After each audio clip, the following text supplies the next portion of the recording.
បងថ្ងៃនេះខ្ញុំមានជាប្រភេទ trend របៀបឲ្យអូនគាត់ជីរបៀបគាត់មានបងប្អូននេះជីដាក់គ្នាបានអញ្ចឹងណាបងប្រភេទ trend នេះប្រភេទប្រហកុយដែលយើងអាចអស់ថ្មគាត់ជីអស់ឲ្យបងអាចសាកបានគេមានជាប្រភេទខ្សែសាកសម្រាប់សាកវាចូលវិញអញ្ចឹងណា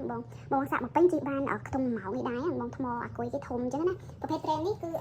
បៀបឲ្យអូនគាត់5 6ឆ្នាំគីឡូ20 30គីឡូអីក៏ជីបានដែរនិយាយទៅ40គីឡូជីបានដែរខ្ញុំ40ជាងគីឡូខ្ញុំអាចជីបានគ្រាន់ថាតែជី2នាក់វាហាំធ្ងន់អញ្ចឹងណាបងគាត់គីឡូទុយជីបាន2នាក់ដឹកគ្នាបងប្អូនអញ្ចឹងណាប្រភេទតនេះបងអាចតចេះក៏បានចង់ដោះចេញអត់តក៏បានដែររបៀបថាយើងអត់ចង់បតោគ្នាដោះចេញណាអានេះអាចដោះបានខាងក្រោយនេះហើយខាងក្រោយនេះក៏យើងមានជាប្រភេទចន្លោះសម្រាប់ឲ្យអូនគាត់លេងដឹកអវ៉ាន់បានអញ្ចឹងបងបាទបើទៅមានភ្លើងមានអីក្រោយ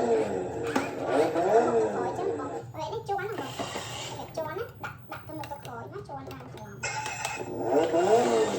នេះជាប្រភេទសំឡេងភ្លើងហើយចម្រៀងអីចឹងណាបងមានកន្លែងដាក់ស្លាកទៀតរបៀបថាគាត់ចង់ចាក់ចម្រៀងស្ដាប់អីដាក់ពីចម្រៀងឲ្យគាត់ណាដាក់ចូល